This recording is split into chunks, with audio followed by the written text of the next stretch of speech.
Hi welcome to my channel. Today is my first blog. ఈరోజు మనము veg pulao ఎలా చేసుకోవాలో తెలుసుకుందాం. అలాగే ఇది చాలా సూపర్గా ఉంటుందండి.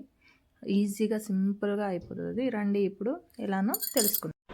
ముందుగా మనము ఎల్లిపాయలు, కొత్తిమీర, అల్లము తీసుకోవాలండి. బాగా శుభ్రంగా కడిగి పెట్టుకోవాలా. తర్వాత మనము దీన్ని చక్కగా పేస్ట్ చేసుకోవాలండి. నా దగ్గర రోల్ ఉంది కాబట్టి నేను దాంట్లోనే పేస్ట్ చేసేస్తున్నాను. చిన్న క్వాంటిటీ కాబట్టి మీరు ఎక్కువ క్వాంటిటీలో అయితే మిక్సీలో కూడా వేసి చక్కగా పేస్ట్ చేసుకొని పెట్టుకోవచ్చు. మనము కొంచెం ఉప్పు కూడా యాడ్ చేయాలండి, ఎందుకంటే అది చేదు రాకుండా ఉంటుంది. చూడండి, చక్కగా పేస్ట్ రెడీ అయిన తర్వాత మనకు కావాల్సిన పదార్థాలు ఏంటో చూద్దాం. క్యారెట్స్, బీన్స్, పచ్చిమిర్చి, టమాటో, ఉల్లిపాయలు, బిర్యానీ ఆకు, అలాగే పుదీనా ఆకు కూడా కావాలండి. ఇలా చక్కగా రెడీ చేసి పెట్టేసుకుంటే మనకి పలావ్ అనేది తొందరగా రెడీ అయిపోతుందండి. రండి ఇప్పుడు ఎలా తయారు చేసుకోవాలో చూసేసుకుందాం. ఓకేనా? ఇది బిగినర్స్కి చాలా హెల్ప్ అవుతుందండి. దీంట్లో మనం 2 బిర్యానీ ఆకు వేసుకోవాలండి. బిర్యానీ ఆకు వేసుకున్న తర్వాత పచ్చిమిర్చి యాడ్ చేసుకోవాలి. అది కొంచెం మగ్గనిద్దాము.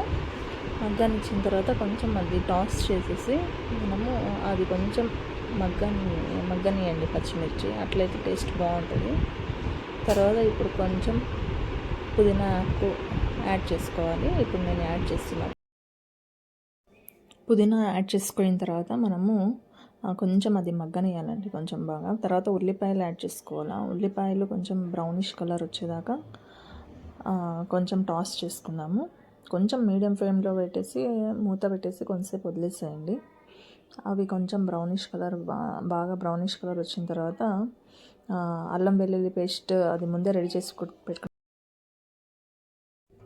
అల్లం వెల్లుల్లి కొత్తిమీర రెడీ చేసి పెట్టుకున్నాం కదండి, అది యాడ్ చేసుకున్నాము. యాడ్ చేసుకున్న తర్వాత అది బాగా కలపాలండి. కలిపితే కొంచెం అలాగే కలుపుతూ ఉండండి, లేదంటే మళ్ళీ వదిలేస్తే మాడిపోతుంది. కలుపుతూ ఉంటే అది కొంచెం కలర్ చేంజ్ అవుతుంది అనమాట. కలర్ చేంజ్ అయితే అప్పుడు మనకి ఆ స్మెల్ అనేది వస్తుంది. మసాలా స్మెల్, పచ్చి వాసన అంతా పోయి మసాలా స్మెల్ వస్తుంది. అప్పుడు మనము కొంచెం మూత పెట్టి తీసేస్తే ఇట్లా రెడీ అవుతుంది అనమాట. కొంచెం కలర్ చేంజ్ అయ్యి బాగా అరోమా వస్తూ ఉంటుంది. అప్పుడు క్యారెట్స్ యాడ్ చేసుకొని కొంచెం అన్ని క్యారెట్స్ అన్నీ యాడ్ చేసుకోండి.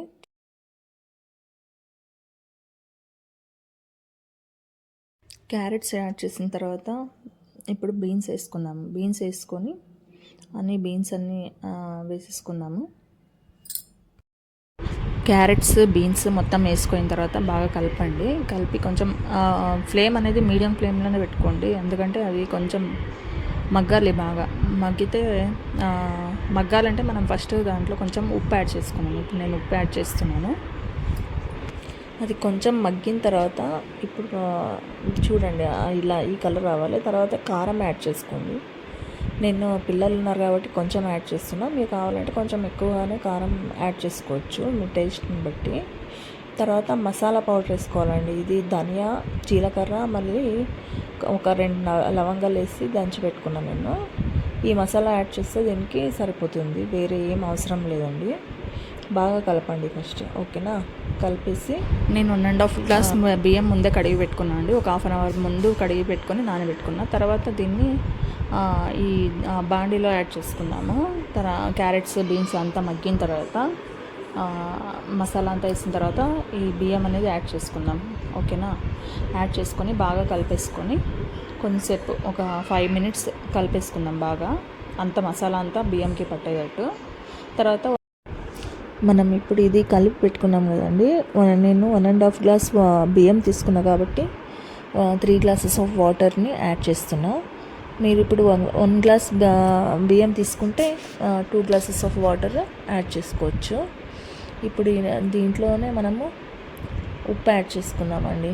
ఉప్పు యాడ్ చేసుకొని కలిపేసి మూత పెట్టేసుకొని కొంచెం చూస్తూ ఉండాలండి, అప్పుడప్పుడు కలుపుతూ. కొంచెం అన్నం బాగా మగ్గిన తర్వాత మనము తీసేసుకుందాం. ఓకేనా?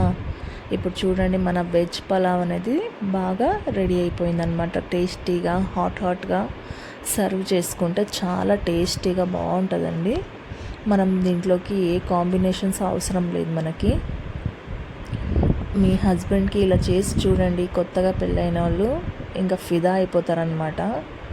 మీరు టిఫిన్కి ఏం చేయాలా, లంచ్కి ఏం చేయాలా అని ఆలోచిస్తుంటారు కదా, ఇలా పెరుగు పచ్చడితో సర్వ్ చేసుకుంటే ఇంకా హ్యాపీగా తిని ఎంజాయ్ చేయొచ్చు అనమాట. మీకు ఇష్టమైతే ఈ రెసిపీ లైక్ చేసి, షేర్ చేసి, సబ్స్క్రైబ్ చేయండి. మీకు ఏదైనా రెసిపీ కావాలంటే నాకు కామెంట్ చేయండి, నేను చేసి చూపిస్తాను. Thank you for watching. మళ్ళీ నెక్స్ట్ రెసిపీతో కలుద్దాం. ఓకేనా? బాయ్.